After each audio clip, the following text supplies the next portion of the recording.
Today I'm starting the 135 Dragon Sd.Kfz build. This kit has a great level of detail right out of the box, and I'll be taking it step by step from the first parts on the sprue all the way to the paint and weathering. I've got a few techniques planned to really bring out the texture and realism in the finish, so stick around as this one comes together. Assembling the road wheels and suspension is rather simple. It's not complex like a Ryefield kit. Everything snugly fits together with its alignment tabs. Biggest thing on my mind right now is, should I add the tracks before or after the fenders?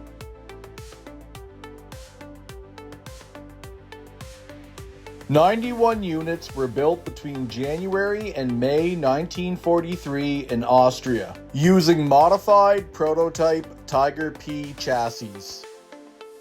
These early variants were heavily armored but lacked a hull machine gun and a commander's cupola, making them highly vulnerable to close-range infantry attacks on the Eastern Front.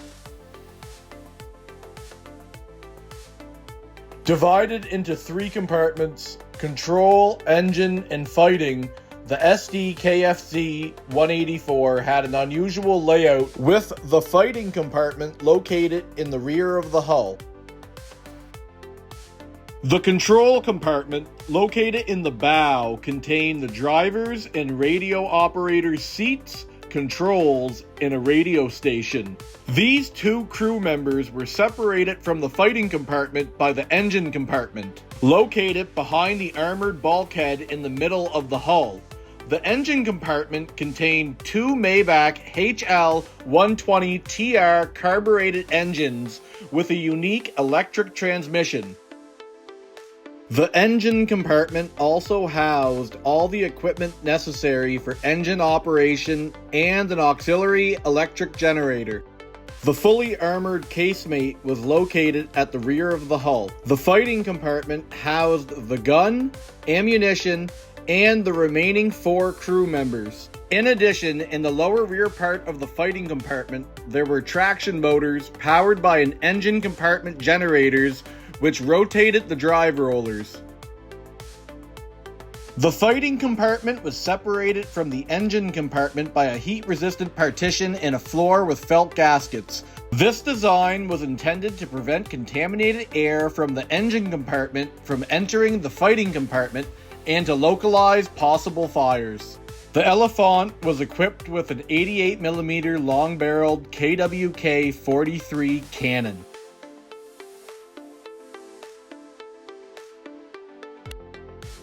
Closing in on the finish line for the tank, everything on this kit went together relatively easy.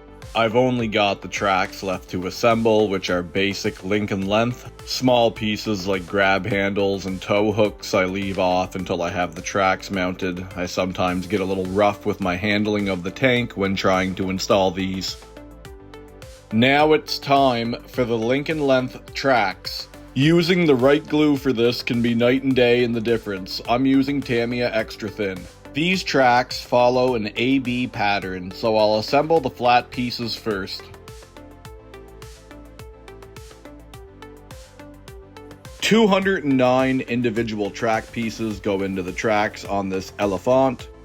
The bottoms of the tracks are not flat, making them hard to line up along a flat edge. By simply flipping them over, we can use the guide horns to line them up. Ensuring the track is straight leads to less problems later on when trying to line it up. Now we've knocked out the majority of the work, but the hardest part is still to come. Next, we place the sprockets and road rollers. Keep in mind, I'm not gluing any of this down. This is just here to help us line up the track and bend it to shape around the sprockets. When it comes time for the sprockets, make sure you don't got a pizza in the oven. You're gonna want the cement still malleable. Carefully line everything up and glue the track to the road wheels and sprockets. This is where wrestling and scale modeling meet, because you're gonna wrestle these tracks to get them on. Bend the track around the sprockets the same way we did the forward one. Taking the time to test fit everything will save you frustration later on. Each kit will always have its unique challenges, but once you get one half done, the second side is always easier. Now we have two removable, completely assembled track sections. I recommend painting the track first and the wheels second.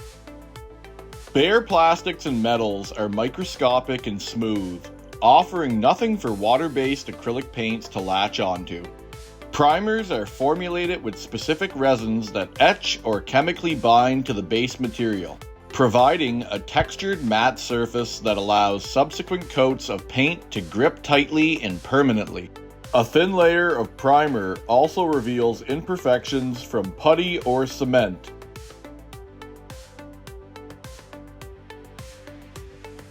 Before laying down the Dunkelgelb base coat, I'm applying a layer of chipping medium. This creates a barrier between the primer and paint, allowing realistic paint wear later on. Once the base coat has dried, a little water and a stiff brush will allow me to chip away the paint in high wear areas, revealing the primer underneath for a convincing battle-worn finish. After 1943, the Wehrmacht ordered crews to apply camouflage patterns in the field to break up the tank's massive silhouette. We've already laid down our factory standard Dunkelgelb base coat. Now we're adding the iconic dark brown to mimic an autumn scheme. Using heavily thinned acrylic paint and an airbrush, I'm keeping the pressure low for tight, irregular bands. Notice how I'm not following strict lines? It's all about breaking up the flat panels. We've got our Elefant base coated in dark yellow, with some nice weathered chocolate brown stripes already applied. Now we are bringing it all together with our dark green to finish the three-tone late war pattern. Follow the natural lines of the casemate and engine deck. Make wide curving passes. Don't worry about covering the brown completely. The goal is to let these two colors overlap and intertwine. Now that the paint has cured over the Vallejo chipping medium, it's time to start weathering. I lightly wet the surface to reactivate the chipping medium, then use a pair of tweezers to gently rub away the paint in irregular patterns. I concentrate on areas where the crew would constantly climb or where branches, rocks, and debris would scrape against the armor. Working slowly gives me full control over the effect, creating realistic wear that makes the Sd.Kfz.184 look like it's been through the battlefield. The Dunkelgelb base coat is already down, but I'm using an AK Models Dunkelgelb paint marker to carefully highlight each rivet. The slightly different shade adds subtle tunnel variation that helps bring out the surface detail. Next, I switch to an AK Models rubber black paint marker to paint the muzzle of the barrel, giving it a clean, realistic finish. Then I apply a gloss clear coat for the decals in the next stage of the build. With the gloss clear coat fully cured, it's time to apply the decals. The smooth, glossy surface helps prevent silvering and gives the markings a clean finish. After carefully positioning each decal, I use decal solution to help them settle into the surface and improve adhesion. Once everything is completely dry, I seal the decals with Army Painter anti-shine varnish. This locks everything in place and removes the glossy finish, leaving the Elefant with a realistic, matte appearance. Before this step, I already painted the tracks off camera with a base of black and Dunkelgelb. Now it's time to start building up the weathering. First, I apply a flat brown wash mixed at about 50-50 paint to water ratio over the entire track, carefully avoiding the road wheels. Once that has dried, I come back with a fur brown wash at the same ratio, applying it in a random splotchy pattern so it doesn't completely cover the first layer. This creates more depth and variation across the tracks. Next, I use a Vallejo Model Wash oiled earth over the road wheels to represent built-up dirt and grime. To finish everything off, I use an AK Models gunmetal paint marker on the raised contact surfaces and the track teeth, highlighting the areas where the metal would naturally be polished through constant use.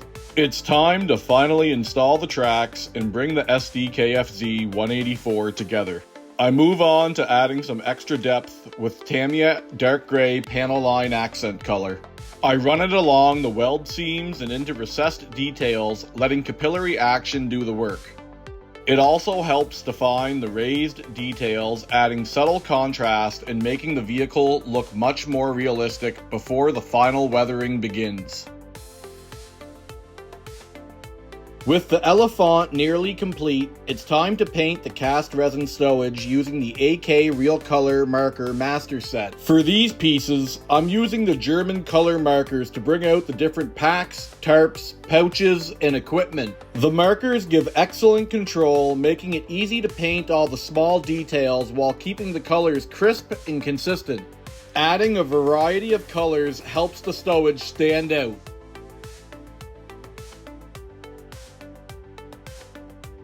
With all the stowage painted and weathered, it's time to bring the Elefant to life. Off camera, I use Tamiya panel line accent color to add extra depth and definition to every piece before installation. Since this is cast resin stowage instead of standard plastic, Tamiya extra thin cement won't bond it to the model. For a strong, permanent hold, I'm using Gorilla Super Glue to secure each piece in place. Now it's time to add some realistic dust and dirt using Vallejo pigments. I'm applying them with odorless mineral spirits, which helps the pigments stick to the model. Most of the dirt would naturally collect on the tracks and lower hull, but tanks kick up a lot of dust as they travel, especially when moving in a column. So it's completely realistic to carry some of that dust onto the upper hull as well. Once everything is applied, I let it dry for about 12 hours. Then I brush off the excess, leaving a subtle, natural-looking layer of dust and grime. And that's the finished 135 Dragon Elefant.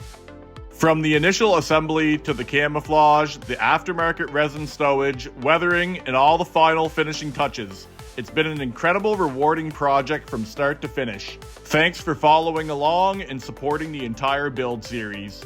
If you enjoyed watching this Elefant come together, be sure to like, subscribe, and let me know what models you'd like to see me build next.